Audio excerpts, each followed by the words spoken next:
अगले कुछ महीनों में नरेंद्र मोदी की सरकार गिरने वाली है। भारत की राजनीति में ऐसा कम ही देखा गया है कि पाकिस्तान की तरह चलती सरकारों के तख्ते पलट हों, मगर इतिहास में झांके तो ऐसा भी नहीं है कि ये कभी हुआ नहीं। और अब शायद 2025 में बिहार के विधानसभा चुनाव के बाद इतिहास खुद को दोहराने वाला है। ये चुनाव न सिर्फ बिहार के लिए है बल्कि दिल्ली की कुर्सी का भी भविष्य तय करने वाला है। कुछ लोगों का दावा है कि इस बिहार चुनाव के बाद मोदी की सरकार गिर सकती है। आने वाले समय में मैं आपको गारंटी करके दे रहा हूं, हाइड्रोजन बम के बाद नरेंद्र मोदी जी अपना चेहरा इस देश को नहीं दिखा पाएंगे। तो आइए समझते हैं कि मोदी की कुर्सी खतरे में कैसे है और क्या बीजेपी केंद्र में अपनी सत्ता बचा पाएगी या फिर इतिहास के किसी गुमनाम पन्ने में दफन हो जाएगी।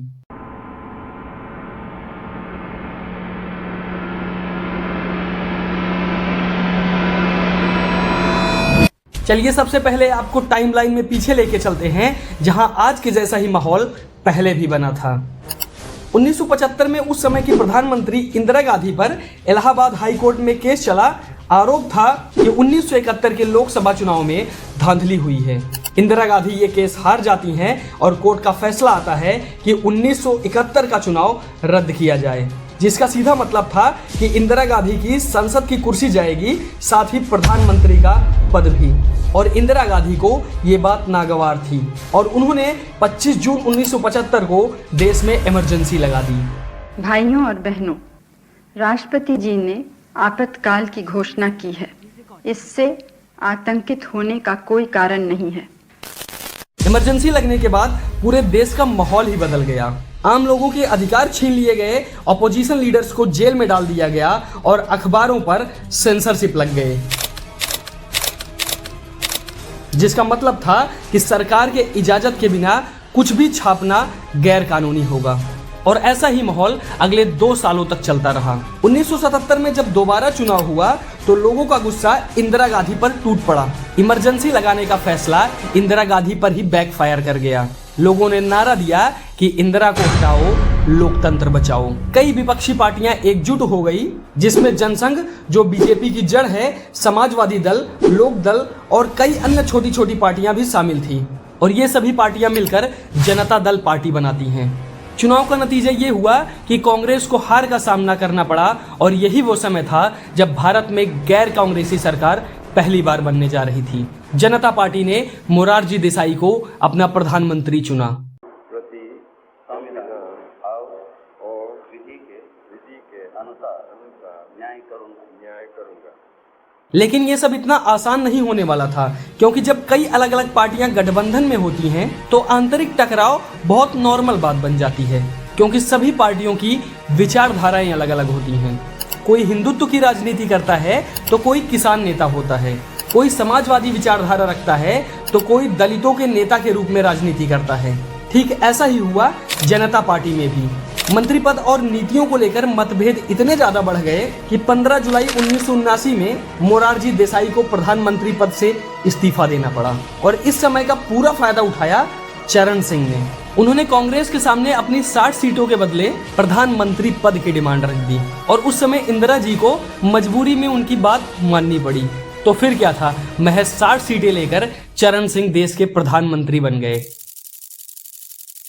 मगर ये भी ज्यादा दिन के मेहमान नहीं थे। कांग्रेस ने सहयोग का वादा तो किया था, मगर जब संसद में बहुमत साबित करने का समय आया तो कांग्रेस ने हाथ पीछे खींच लिया। चौधरी चरण सिंह महज 23 दिन के प्रधानमंत्री के रूप में भारत के इतिहास में दर्ज हो गए। और मेरे साथी इस नतीजे पर पहुंचे और हमारे देशवासी इस नतीजे पर पहुंचे। कुछ ऐसी ही घटना 1996 में भी देखने को मिली, जब अटल बिहारी वाजपेयी सिर्फ एक वोट की वजह से अपना बहुमत साबित नहीं कर पाए और सिर्फ 13 दिन के अंदर उनकी सरकार गिर गई। सत्ता का खेल तो चलेगा, सरकारें आएंगी जाएंगी, पार्टियां बनेगी बिगड़ेंगी, मगर ये देश रहना चाहिए, इस देश का लोकतंत्र अमर रहना चाहिए। ये कहानियां हमें क्या सिखाती हैं और बिहार चुनाव से इसका क्या लेना देना है, ये समझने के लिए थोड़ा नजर डालते हैं बिहार में हो चुके 2020 के विधानसभा चुनाव पर। 2020 के बिहार चुनाव में नीतीश कुमार की पार्टी जेडीयू को 43 सीटें मिलती हैं। और बीजेपी को 74 सीटें। उस समय बीजेपी ने नीतीश कुमार को सरकार बनाने में मदद की और नीतीश कुमार ने सत्ता हासिल की। अब आते हैं 2024 के लोकसभा चुनाव पर। 19 अप्रैल 2024 को वोटिंग शुरू होती है। इस बार बीजेपी ने 400 पार का नारा दिया था। पूरा देश कह रहा है अब की बार। मगर 4 जून 2024 को जब रिजल्ट आया तो कुछ उल्टा ही हो गया। बीजेपी 2019 चुनाव के मुकाबले थोड़ा नीचे गिर गई। इस बार बीजेपी ने सिर्फ 240 सीटें जीती। वहीं कांग्रेस बेहतरीन प्रदर्शन करते हुए 99 सीटें जीत ली। मतलब पूर्ण बहुमत किसी को नहीं मिली। अब यहाँ छोटी पार्टियों की मौजूदगी बड़ी ताकत बनने वाली थी, जो भारत की राजनीति में बड़ा रोल प्ले कर सकती थी। इसके बाद नीतीश कुमार बीजेपी के साथ मिलकर एनडीए गठबंधन बनाते हैं। अब क्योंकि उन्हें 2020 के बिहार चुनाव में सहयोग मिला था, तो वो 2024 के लोकसभा चुनाव में सहयोग देते भी हैं। और आंध्र प्रदेश से चंद्रबाबू नायडू अपनी 16 सीटें लेकर बीजेपी के साथ जुड़ जाते हैं और कुछ अन्य छोटी मोटी पार्टियां मिलकर बीजेपी की सरकार दोबारा बना देती हैं। और इसी के साथ मोदी जी अपने तीसरे टर्म में भी देश के प्रधानमंत्री पद की शपथ लेते हैं। मैं नरेंद्र दामोदर दास मोदी अब थोड़ा बिहार की राजनीति को समझ लेते हैं। बिहार में कुल 243 विधानसभा सीटें हैं और सरकार बनाने के लिए चाहिए 122 सीटें। देखा जाए तो बीजेपी, जेडीयू और अन्य पार्टियां जो एनडीए गठबंधन में हैं, ये सब मिलाकर 125 सीटों के करीब हैं, जो कि बहुमत की बॉर्डर से सिर्फ 3 सीटें ज्यादा हैं। मतलब 3-4 सीटें भी चली गई तो एनडीए खतरे में आ सकती है और नीतीश कुमार की गद्दी डामाडोल हो सकती है। इंडिया गठबंधन यानी कि महागठबंधन की बात करें तो यह मुख्य विरोधी गठबंधन है, जिसमें तेजस्वी यादव के पास 75 सीटें हैं। कांग्रेस लगातार आगे बढ़ रही है और अन्य दलों को मिलाकर 111 सीटें हो जाती हैं। जबकि हमने तेजस्वी यादव के 75 सीटें ही जोड़ी हैं, मगर उन्हें 2015 में 80 सीटें मिली थी। इसका मतलब है कि ये 111 की सीटें 116 भी हो सकती हैं। मतलब टक्कर कांटे की होने वाली है। और बिहार में भी लोगों का मानना है कि तेजस्वी यादव इस बार बिहार के मुख्यमंत्री बन सकते हैं। वहीं नीतीश कुमार ने महिलाओं के खाते में 10-10 हजार रुपए डालने की घोषणा कर दी है, क्योंकि उन्हें पता है कि जब पैसा डायरेक्ट खाता में आता है तो थोड़ा तो वोट बैंक बढ़ता ही है। साथ ही साथ इससे ये भी पता चलता है कि नीतीश कुमार को खतरे का आभास है। वीडियो की शुरुआत में मैंने मोदी सरकार गिरने की बात की थी, तो आइए समझ लेते हैं कि बिहार चुनाव से दिल्ली की गद्दी को क्या खतरा है। सोचिए कि एनडीए अलायंस बिहार चुनाव हार जाता है और महागठबंधन बहुमत में आ जाए तो क्या होगा, जो कि बहुत ज्यादा मुश्किल नहीं दिख रहा। तो सबसे पहले नीतीश कुमार को चुनना होगा कि वो केंद्र में रहकर गठबंधन बचाएंगे या फिर बिहार की गद्दी। और ये सभी को पता है कि नीतीश कुमार बिहार की गद्दी किसी कीमत पर नहीं छोड़ सकते। यदि ऐसा हुआ तो नीतीश कुमार का पलटी मारना तो तय है, क्योंकि उनका पलटी मारने का एक अच्छा रिकॉर्ड रहा है। उनके पलटी मारते ही लगभग 12 सीटें एनडीए अलायंस से इंडिया अलायंस यानी कि महागठबंधन में चली जाएंगी। मोदी सरकार जो 293 सीटों के साथ अपनी सरकार चला रही है, वो घटकर 281 हो जाएगी। दूसरे खिलाड़ी हैं चंद्रबाबू नायडू। अगर राहुल गांधी या कांग्रेस इन्हें पीएम या डिप्टी पीएम जैसी डील ऑफर करते हैं तो वो भी पलटी मार सकते हैं, क्योंकि फायदा जहां नायडू वहां।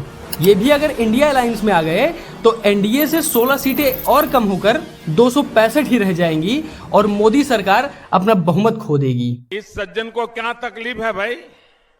अब आगे बढ़े तो स्क्रॉल की रिपोर्ट के अनुसार यदि केंद्र का माहौल बदला तो एकनाथ शिंदे भी खेल बदल सकते हैं।